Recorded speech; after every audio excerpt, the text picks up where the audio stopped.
اگر ہم عورت کی تعلیم کی بات کریں تو میں ایک حدیث شریف کا حوالہ دینا چاہوں گی کہ طلب العلم فریضۃ علی کل مسلمین، جس کا مراد یہ ہے کہ ہر مسلمان پر علم حاصل کرنا فرض قرار دیا گیا ہے، ہر مرد پر نہیں، ہر مسلمان پر علم حاصل کرنا فرض قرار دیا گیا ہے۔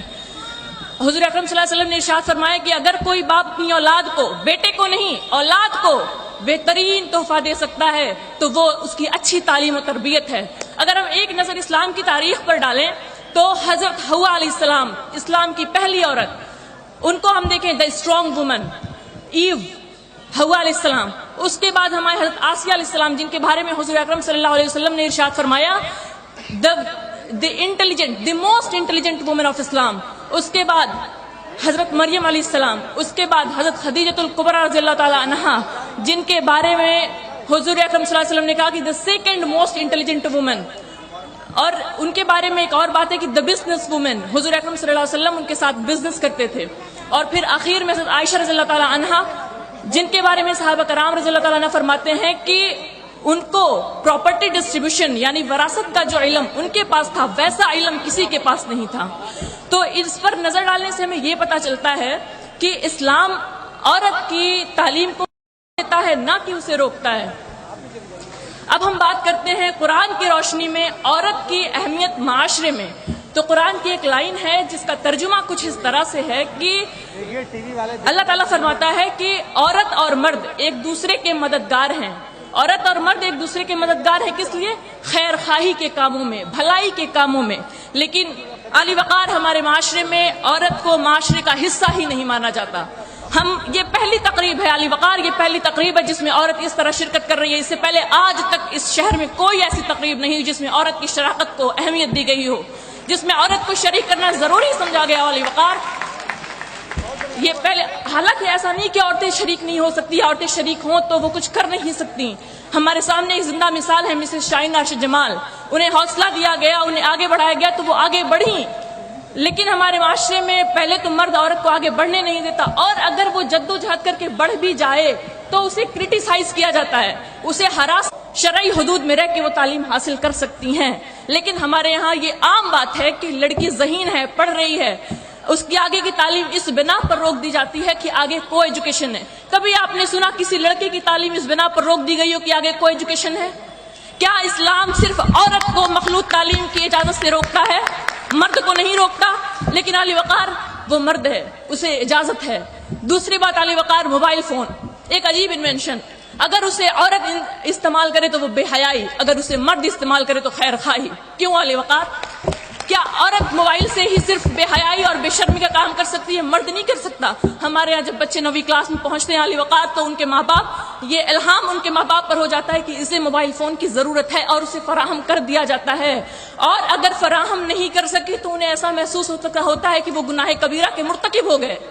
جبکہ اگر عورت لڑکی ہے وہ گریجویشن بھی کر لیتی ہے تو اسے موبائل فون دینے کی ضرورت نہیں محسوس ہوتی، اور اس کی وجہ کیا بتاتے ہیں کہ اگر لڑکی موبائل استعمال کرتی ہے تو اس سے معاشرے میں برائی پھیلے گی۔ وہ ایسی کون سی برائی علی وقار، میری عقل سوچ سوچ کر تھک گئی کہ جسے صرف لڑکی کر سکتی ہے، لڑکا نہیں کر سکتا۔ وہ ایسی کون سی برائی، کیا لڑکا اپنے ساتھ کوئی کیڈٹ سرٹیفکیٹ آسمان سے لے کر آیا ہے کہ وہ صرف وہ نیک کار ہی کر سکتا ہے اور لڑکیاں ہمیشہ ہی اس کو غلط استعمال کریں گی؟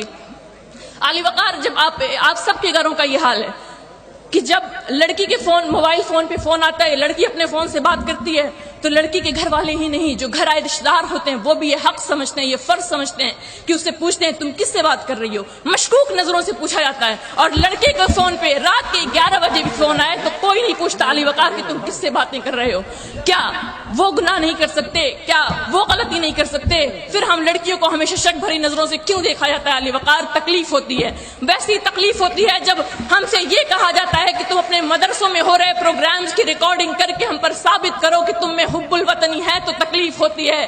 ویسی ہی تکلیف ہمیں بھی ہوتی ہے علی وقار، کیونکہ وہاں بھی وفا ہے، یہاں بھی وفا ہے، اور دونوں جگہوں پر ہم پر شک کیا جا رہا ہے علی وقار، اس لیے ہمیں تکلیف ہوتی ہے۔ ایک اور مثال پیش کرتی ہوں آپ کے سامنے علی وقار، ہم ماشاءاللہ ایسے دینی معاشرے میں رہتے ہیں جہاں ہر شخص اسلام جانتا ہے، ہر شخص جانتا ہے یہ مائک آواز بہت کھینچ رہا ہے، ہر شخص جانتا ہے کہ اسلام کیا ہے، اسلام میں عورت کی عزت اور اس کے وقار کی قدر کرنا اسلام سکھاتا ہے. لیکن علی وقار ہمارے معاشرے کا ہر ایک مرد اپنے جھگڑوں میں ماں بہنوں کی گالی استعمال کرتا ہے. کیوں وہ اپنے جھگڑوں میں ماں بہنوں کی گالی استعمال کرتا ہے؟ اور کیوں ہمارے مولانا اس بات پر نہیں منع کرتے کہ تم اپنے جھگڑوں میں ماں بہن کی گالیاں مت استعمال کیا کرو؟ کیا اس سے عورت کے وقار میں کمی نہیں آتی؟ اتنا چھوٹا بچہ وہ گالی ماں بہن کی دیتا ہے. علی وقار اس سے کہاں برائی پھیلتی ہے؟ برائی تو جی میں وقت کے لیے تھوڑی سی معذرت چاہتی ہوں کیونکہ یہ دکھ ہے جو مجھے بولنا ہے. بولیے. آپ سے گزارش ہے کہ آپ بولتے رہیں. جی علی وقار، میری اگلی بات یہ تھی کہ مرد کے گالی دینے کو گناہ نہیں سمجھا جاتا. ہاں البتہ ہم عورتیں اپنے گھروں سے برقع پہن کر نکلتی ہیں اور یہ باہر کھڑا ہوا مرد ہمیں اپنی گندی نظروں سے گھورتا ہے. وہ اپنے حد نگاہ تک گھورتا ہے علی وقار، اور انہیں کوئی نہیں منع کرتا. وہ حد نگاہ تک ہمیں گھورتا ہے، اور صرف گھورتا نہیں علی وقار، ہمارے کپڑوں پہ، ہمارے برقعوں پہ، ہمارے پرسنل زندگی پہ انٹرفیئر کرتا ہے اور ہم پر تبصرے کرتا ہے علی وقار. صرف اس لیے کہ ہم لڑکیاں ہیں کیا ہم اپنے گھروں سے برقعے میں بھی باہر نہیں نکل سکتی؟ اور افسوس تو تب ہوتا ہے علی وقار جب ان کے ماں باپ بھی صرف جب ان سے کچھ نہیں کہتے اور ہم سے کہتے ہیں کہ تم پردے میں نکلا کرو. وہ اپنی اولاد اپنے بیٹوں سے کیوں نہیں کہتے کہ تم اپنی نگاہیں نیچے رکھا کرو؟ کیا اسلام اس کو نہیں فروغ دیتا؟ کیا اسلام اس کو فروغ نہیں دیتا؟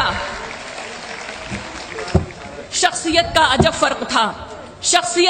فرق تھا، لفظ بھی میرے بونے ہوئے، میں جو بولی وہ بیکار تھا، وہ جو بولا ادب ہو گیا. بہت خوب. میں اسے زندگی سونپ کر اس کے آنگن کی بادی رہی. مجھ کو 2 روٹیاں دے کے وہ یہ سمجھتا ہے رب ہو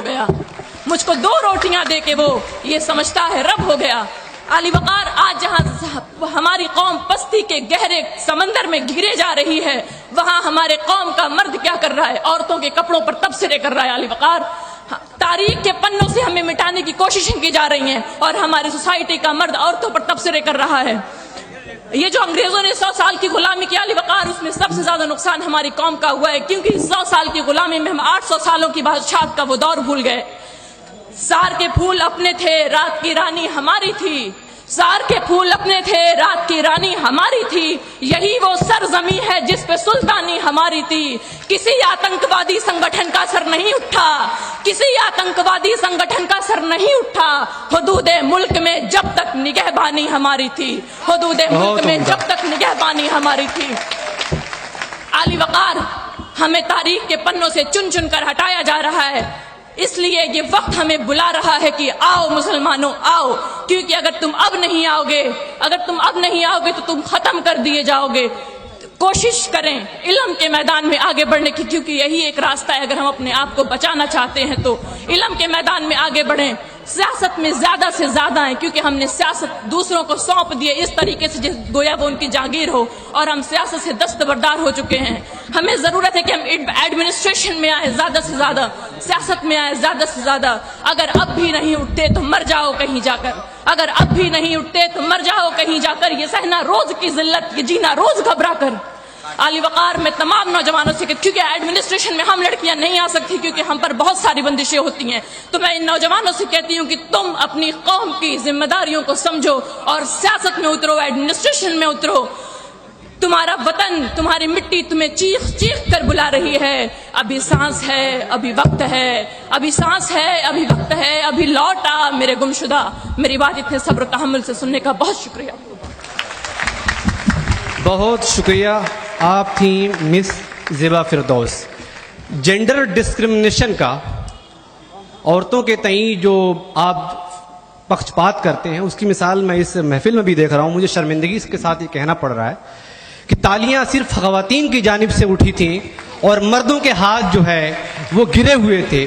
شاید وہ شرمندگی کی وجہ سے ان کے ہاتھ جو ہے ان کے ہاتھوں سے تالیاں نہیں نکلی. میں ان سے گزارش کرتا ہوں، یہ آپ کے گھر کی بیٹی ہے، یہ آپ کے گھر کی بہن بھی ہو سکتی ہے. آپ اس کے لیے شرمندگی اپنے آپ کی ختم کرنے کے لیے ایک بار زوردار تالیاں بجائیے ان کی استقبال کے لیے. کیونکہ پیارے نبی صلی اللہ علیہ وسلم نے کہا تھا علم حاصل کرو چاہے اس کے لیے تمہیں چین ہی کیوں نہ جانا پڑے. تو انہوں نے جینڈر کا تعین نہیں کیا تھا کہ صرف مردوں کو چین بھیجا، ان کا مراد یہ تھی کہ تمام لوگ علم حاصل کریں. خیر، میں آپ سے ایک اور گزارش کروں گا کہ آپ یہاں سے جب تشریف لے جائیں تو خواتین کے تئیں اپنے نظریات کو تھوڑا تبدیل کریں، تو ہمارے لیے بھی بہتر ہوگا اور ہماری آنے والی